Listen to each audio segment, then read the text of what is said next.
हाय सांग माने आज आम बुलिया आसुँच एक नुआ जगह को जहाँकि आपण वीडियो रे देखिया पाइबे। मु भी भलरे अच्छी आपण मध्य भलरे थिबे बोली मोर विश्वास। आज आम विको गाड़ी रे बुलिया आसुँच चिलुंडा आउ मथुरा जीवा रास्तार केनाल साइड रे एक मनोरमा दृश्य स्थानर नाम होचे डाबुरिया। आपण निश्चित रूप से जानिथिबे डाबुरिया यही जगार ना। तो यही जगह देखिया पे अति सुंदर एवं सबुजमय एवं जंगल मध्य केनाल साइड रे जो जंगल सृष्टि होईची से मध्य रे यही रास्ता अति मनोरमा दृश्य स्थापन करुछि। आउ एई जो देखुछन्ती केनाल पूरा सीधा मथुरा देकी हमर मारदा मंदिर को छुईची। ए केनाल रे एई केनाल रे सब बेले पानी अवेलेबल थाउची। ए केनाल टी 12 मासी पानी अवेलेबल थाउची जहाँकि धान चाष करिया समय रे ए धान चाष पई पानी मध्ये अवेलेबल। आउ एई देखंतु एक गोटे कंटामय गछ देखंतु ए गछ रे केते बड़ बड़ कंटा देखा जाउची। ए गछर ना मते निश्चित रूप रे कमेंट करंतु। आउ एई गछ छेली निश्चित रूप रे खाउछ पूरा अति आनंदर सह। तो मेन जिनस होची सांग माने एई स्थान को आपण निश्चित रूप से एक बनभोजी आयोजन करंतु एवं एई जगहटी देखिया पे अति सुंदरमय।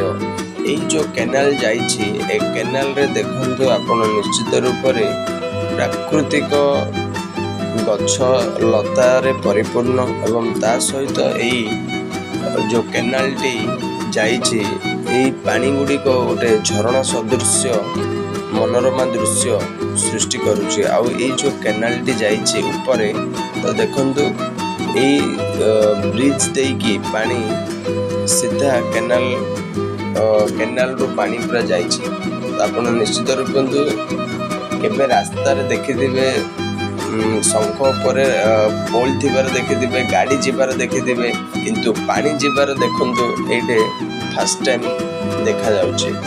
तो देखंतु एई जो पानी ऑलरेडी आसुची से पानी रे देखंतु एई जगह रे हमर पावर टेलर जो कि बिलबाड़ी चाष होला परे जो काद फाद रही जाउची ए सब को धोया पई बहुत बढ़िया जगह है। तो एई जगह रे पावर टेलर मध्य एवं विभिन्न गाड़ी ये सब मध्य धोउचंती। तो पानी अवेलेबल। तो एई शंख होची बहुत बढ़िया मनोरमा दृश्य देखा मिलूँ। ये शंखरे पानी बाईपास देकी डायरेक्ट केनाल रे जाउची। तो यही जो आपण देखुचंती केनाल साइड रे मध्य अल्प खाल अच्छी। तो से खाल देकी पानी ओवरफ्लो पानी रास्ता को साइड रे न जाइक रास्ता साइड रे से पड़े जाउची।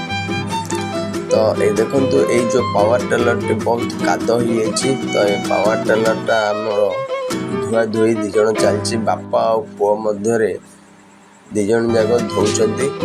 तो काद जोरजारिया लगी बोधे। पावर टेलर जिते बिल रे चाष करे तो सेतेबेले कादरे तार यही जो दुईटी व्हील लगी थाए ए व्हील साहाय्य रे हमरो कादरे बुलिबा को साहाय्य करे। नहीं तो पावर टेलर तार जो चक था चक पंकरे डुबी जीवार संभावना अच्छी। तो देखंतु ये मनोरमा दृश्य एक बनभोजी आयोजन करंतु निश्चित रूप से आपको भल लगे।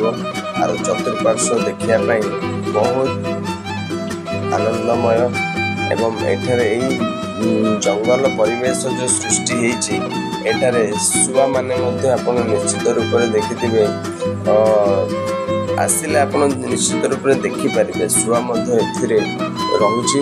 आई जगह टी पूरा एक झरणा सदृश लगुच। तो यही जगहटीर ना हूँ डाबुरिया जो कि ଜିଲୁଣ୍ଡା ଗ୍ରାମର ସର୍ବାଶେଷରେ ଏକ କେନାଲ ଅଛି। ସେହି କେନାଲ ରାସ୍ତାରେ ଯଦି ସିଧା ମଥୁରା ଆଡ଼କୁ ଗତି କରିବେ ତାହେଲେ ଏହି ମନୋରମା ଦୃଶ୍ୟ ଡାବରିଆ ସ୍ଥାନରେ ଆପଣ ପହଞ୍ଚି ପାରିବେ। ଧନ୍ୟବାଦ ସାଙ୍ଗମାନେ, ଏହି ଜାଗାଟିକୁ ନିଶ୍ଚିତ ରୂପରେ ବୁଲିବାକୁ ଆସନ୍ତୁ। ଏହି ଭିଡ଼ିଓରେ ଏତିକି ହିଁ ରହୁଛି। ଜୟ ଜଗନ୍ନାଥ। ଆଉ ଆପଣ ନିଶ୍ଚିତ ରୂପରେ ବୁଲିବାକୁ ଆସନ୍ତୁ।